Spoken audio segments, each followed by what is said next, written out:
know if this is just me, but I'm guessing it's probably not. I'm a little behind on my emails. So recently I realized I was actually so far behind that I'd missed one from someone on my staff who is amazing. And she is wonderful at sending me links to things that get the juices flowing. And this one really got my attention. So during a coaching session this week, I had a client ask me, so Kim, do you think that what we're seeing with quiet quitting and the great resignation and all of that and the push for unions, do you think it's going to go away anytime soon? So I'm listening to this and I'm thinking to myself, wow. Dr. Kim Hires, who's a leadership expert and she coaches at a very senior level, is talking about whether or not the quiet quitting, the great resignation is going to go away. And she talks about it in context of one of her clients who's pretty bright. And this is a pretty senior level leader with a good amount of experience in leadership. And I told him, no, not this time. No, not this time.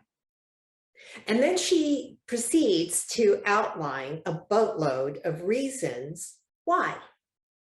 Not this time. First of all, let's call all of this what it is. It's a labor rebellion, right? Not We've had a wrong. few landmark labor rebellions in history. This one is different.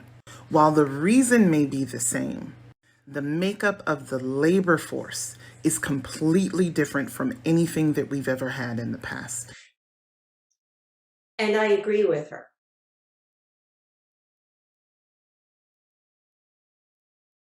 Dr. Hires is absolutely right. There are a lot of reasons why this is different. But here's the thing. It still gets down to a very fundamental, basic. Yes, the labor pool has changed. And yes, there is still massive inequality. Here's what hasn't changed. And here's what I believe is at the heart of some of this difficulty. What hasn't changed and what needs to change is whether or not we are looking at our colleagues, regardless of where they are on the organization chart, as colleagues,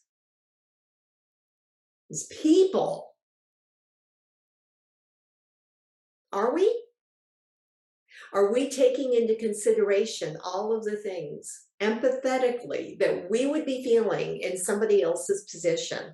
Now, I am going to be the first to tell you, those who live in glass houses probably shouldn't throw stones, and I live in a pretty big window home. How do I know that? Because I am almost never the kind of leader that I aspire to be. And sometimes I think that's really cool, and sometimes I think that's because you're an idiot, Kimi.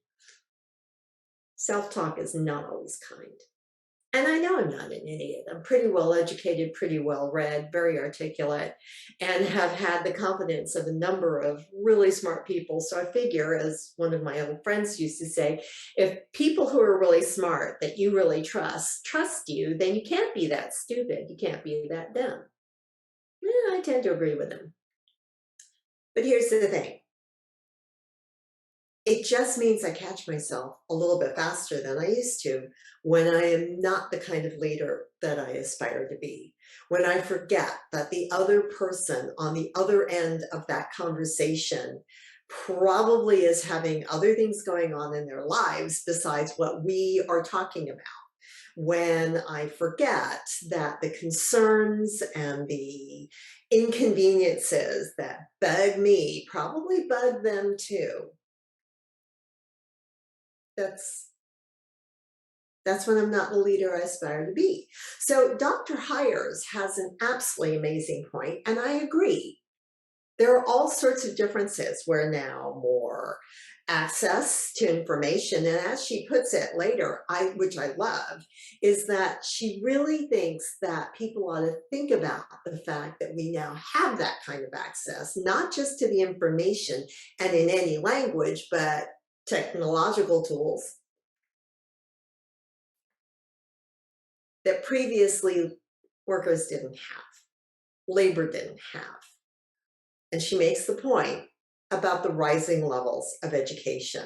Now, here's the thing.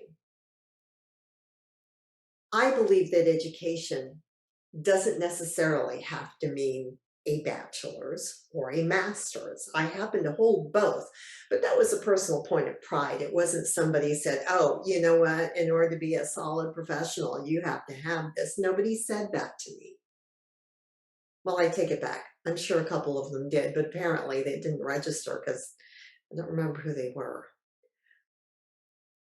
I believe that education is also valuable when it comes about in the very way that so many of us got some of our most important education as computers grew up with us. And we grew as business professionals with computers. There weren't courses in those days. There weren't guidelines or handbooks. We just had to learn it on the fly. And we learned pretty quickly that 10 megabytes was not the extent to which storage would be built. So yeah, we've gone from computers that I couldn't possibly lift these days, but I think that's more my arthritis than the computers. They were like 25 pounds. And now I've got a phone that's more powerful than that. And as the technology evolved, our knowledge base evolved as well. And just like anything else, when your knowledge base evolves, eventually it gets to a point where it's codified. It's in books now. It's in guidelines and best practices. And that is very, very cool. Because along the way, when you educate like that, you also broaden your perspective. That's great. Somewhere along the line, I think some of us may have forgotten that this is not the only kind of education we need to apply. We need to apply the education to our humanity, our empathy, our emotional intelligence, and our self-improvement. Because paying attention to other people requires that we be willing to pay attention to what we're doing, reflect on it, own it. It's not always easy. And be willing to refine it. Now, I recently saw a great special about the making of Fiddler on the Roof, one of my all-time favorite musicals. And it bombed when it first opened. And one of the performers went to the director and said, Jerry, what do we do now? What are you going to do? He was very, very quiet. And then he said, we're going to refine and edit 10 things every day. Now, I'm not that ambitious. I tend to go for 2 or 3 things at a time. And then as I get better at either doing it or no longer doing it, I'll add another one or another one. But see, the point is, you just keep doing that. You just keep refining and editing and growing your humanity, your empathy, and your emotional intelligence. Because that's what enlightened leadership is about, whether you're leading a project team, an organization, or a tiny, tight little team of 3 who, forgive me, for every once in a while, not responding to their email in a timely fashion. I think I better send Tanita a note and thank her for the thought-provoking comment.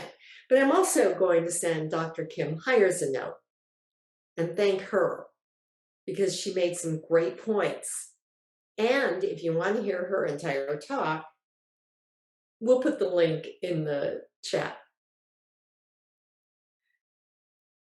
This lesson was brought to you by the Leadership Driven Project Management Academy. I'm Kimi Hirotsu-Zemsky. Thanks for joining me, and do follow, subscribe, like, comment, any or all of those things if you like our approach. See you soon.